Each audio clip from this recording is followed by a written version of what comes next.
Hey. I was thinking, and so I wanted to come on here and share my thoughts with you. I am still hyped from yesterday's DNC. Day two was off the charts. I tell you, on day one, I watched from the beginning until the end, and it went off around 12:15 a.m. And I was like, I can't do it again. I cannot stay up this late waiting for speeches.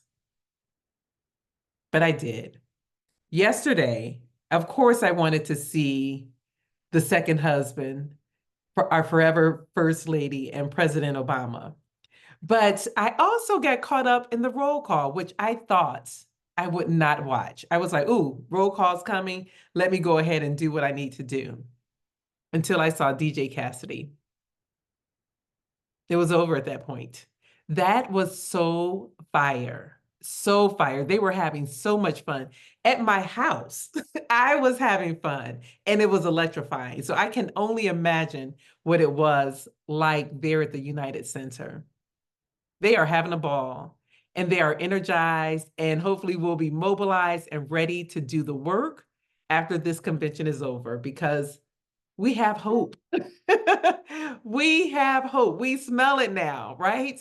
You know, it's something when I think about where we were just a month ago, because I was telling someone, like, I feel with this election that it is bigger than us.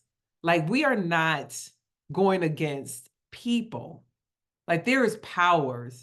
There's because I don't understand the people on the other side and how they support someone like that. And because it's beyond my understanding, I think this is spiritual. It is bigger than us. And I couldn't see our way out of this in convincing other people to come on board, to come to the Democratic side. I didn't know how that was going to happen. But I also did not see our vice president being handed the baton to take over. I didn't see it coming. And once that happened, it opened everything. The floodgates of money started flowing to her campaign. It's just unbelievable. And it feels so good. It feels just like it did back in 2008 when we were campaigning for President Obama. I was going knocking door to door, talking to people. I don't know if I'm going to knock this time, but I will call, I will text, I will do what I need to do. I'm not wasting my energy on people who are part of the cult. I will let them be. But for the people who have not voted ever or who don't vote normally, those are the ones I'm going to focus on to try to get them to understand that every vote matters. Every one of them. Yeah. I felt so good yesterday. So good. When you saw Doug Emhoff talk about his love for Kamala, it was just beautiful. He talked about their blended family and, the fact that he gave up his job so that he could support her in hers. Beautiful. Then we go to Michelle Obama, who I absolutely love. I need to go fill out my picture with her because I need to start smiling again at that picture. I hadn't looked at it in a while. But when she said that we are not given grace for failing forward, that we don't benefit from the affirmative action of having generational wealth, I mean, that was a mic drop for real. And everything she said was so on point, and I so appreciated her telling it how it was. She didn't hold back at all.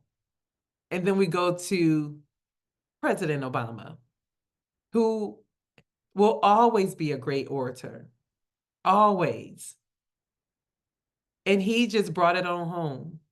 I went to bed with a smile on my face, excited about what's to come, excited about the hope being re-energized, the fact that we can move forward and not go back.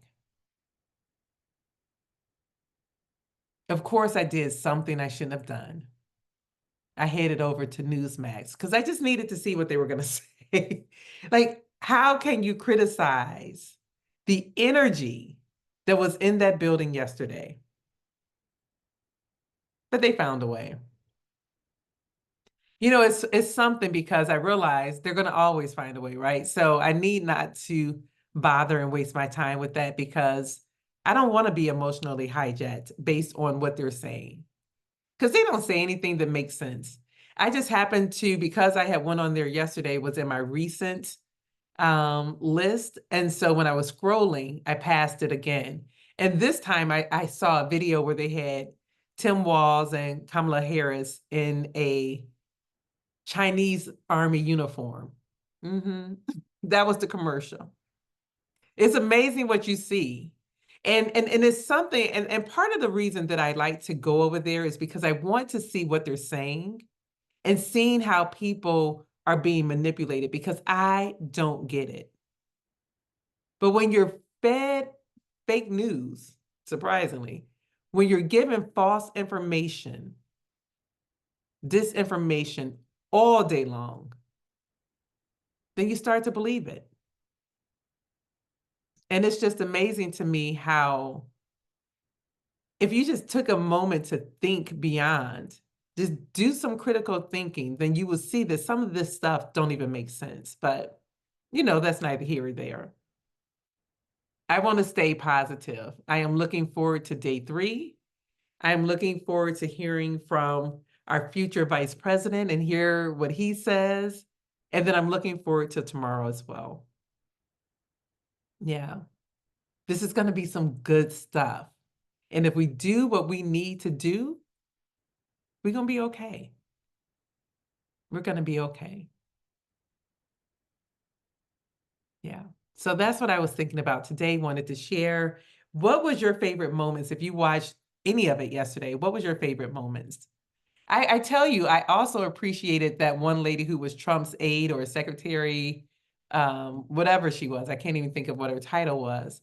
When she showed the text message from Melania, who was like, no, she doesn't want to put out a tweet to diffuse the situation. Just let them go ahead and take over the Capitol.